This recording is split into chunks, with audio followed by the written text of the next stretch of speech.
dikatakan begini.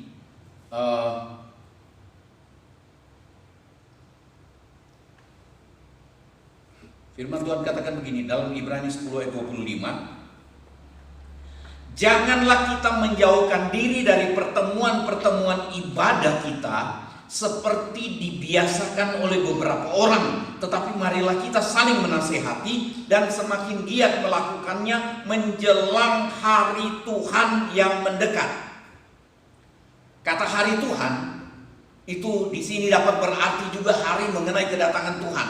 Ada beberapa arti yang disampaikan oleh banyak orang, tetapi salah satu arti dari hari Tuhan yang mendekat adalah hari kedatangan Tuhan.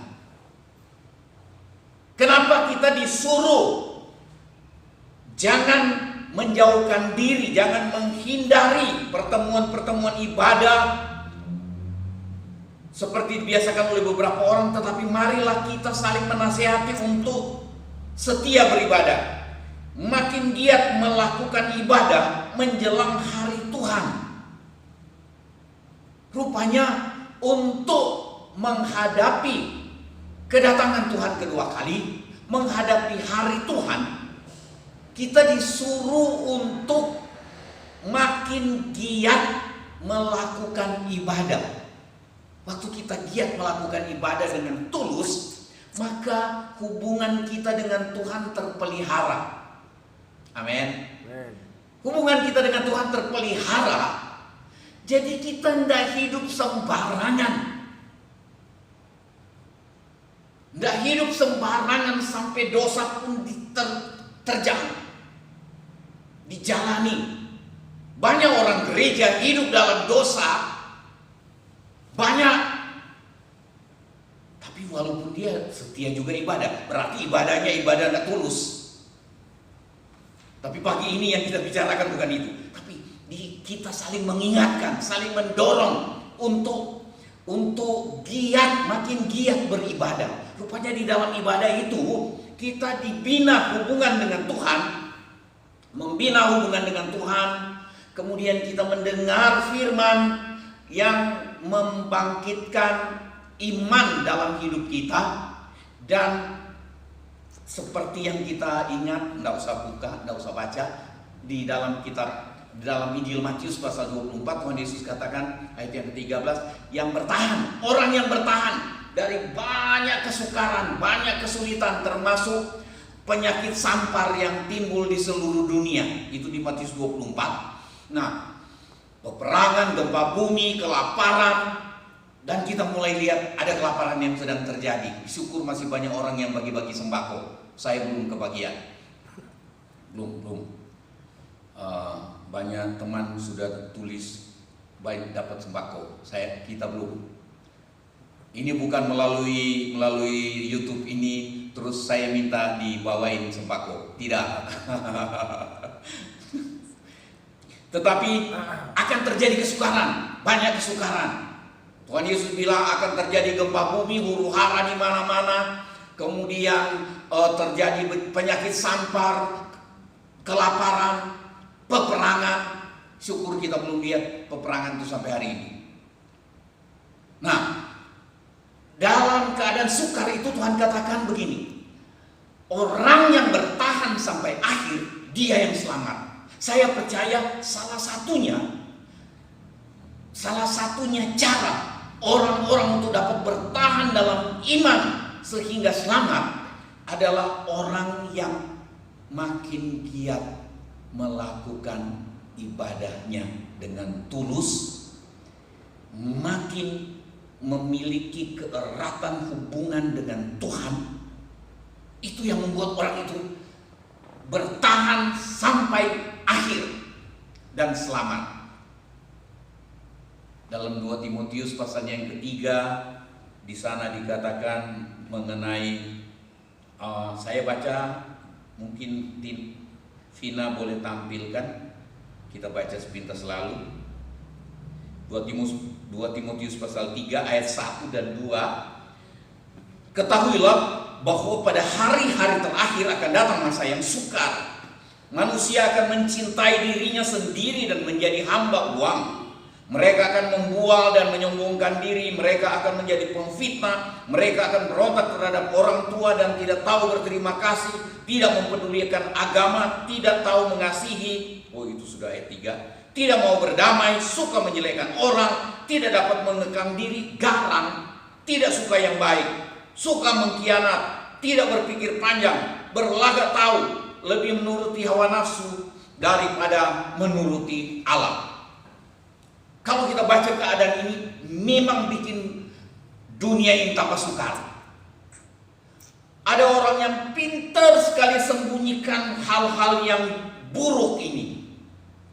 Tetapi ini dipicu oleh satu.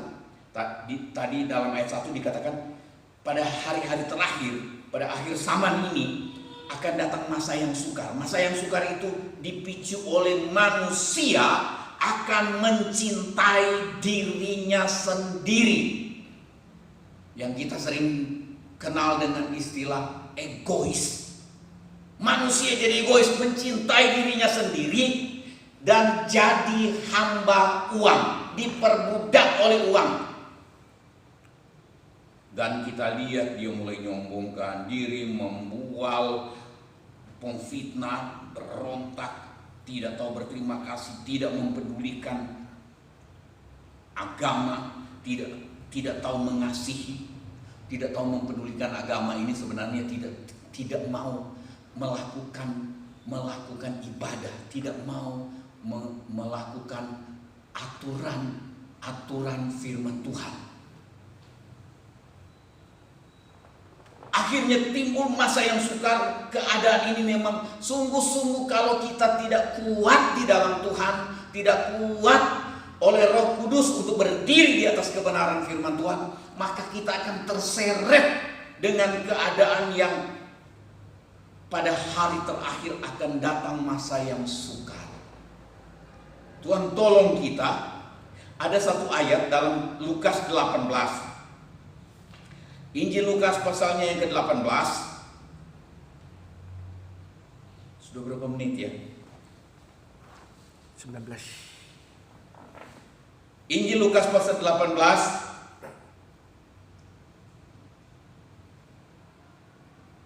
ayatnya yang ke-8. Oh.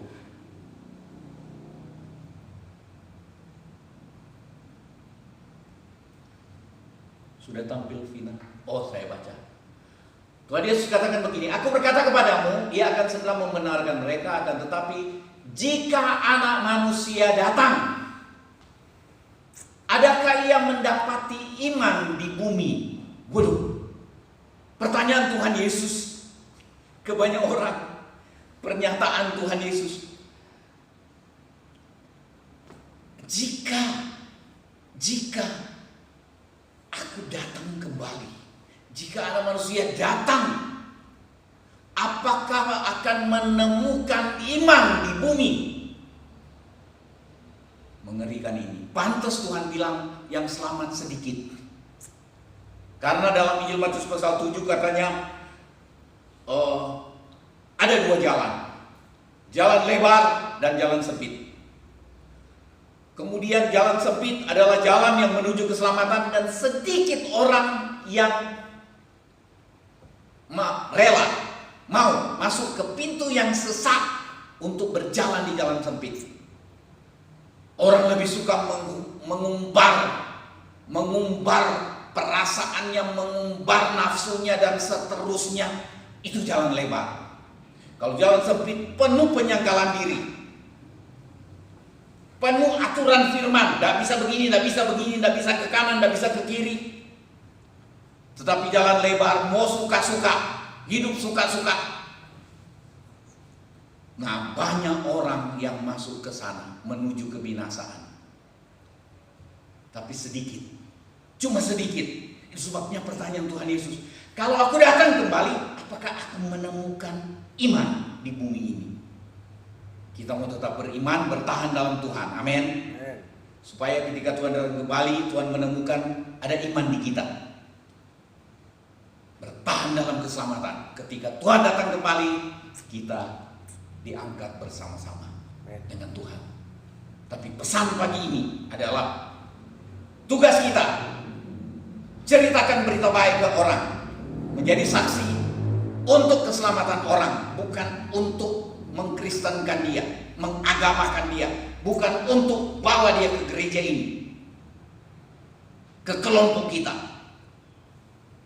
tetapi bawa dia kepada Tuhan untuk diselamatkan dalam Tuhan Yesus. Beri renungan kita yang kedua hari ini adalah Tuhan Yesus yang naik ke sorga itu akan datang kembali. Tetapi waktu dia datang kembali, kita akan lewati masa-masa yang sukar menimpa dunia ini, termasuk corona hari ini. Supaya kita tidak goyah. Kita tahu Tuhan tidak pernah kehilangan kontrol untuk hidup kita, untuk negara kita, untuk keluarga kita, untuk dunia ini. Tuhan tidak kehilangan kontrol. Rancangan Tuhan belum selesai, itu sebabnya ini masih terus berlangsung, ini corona ini. Saya percaya antara lain Tuhan mau gereja bertobat, pendeta, jemaat bertobat, pimpinan gereja bertobat. Banyak hal yang tidak beres, dan kemudian bangsa ini bertobat. Baik yang memerintah, baik tokoh-tokoh nasional, tokoh-tokoh agama, tokoh masyarakat. Banyak hal yang Tuhan tunggu pertobatannya. Saya percaya ketika gereja bertobat, pendeta bertobat, pimpinan gereja bertobat, diikuti dengan pertobatan nasional, maka ketika bangsa ini berseru, Tuhan tolong kami, sudah tidak berdaya, saya percaya Tuhan turun tangan. Tuhan memberkati kita semua. Amin. Puji Tuhan.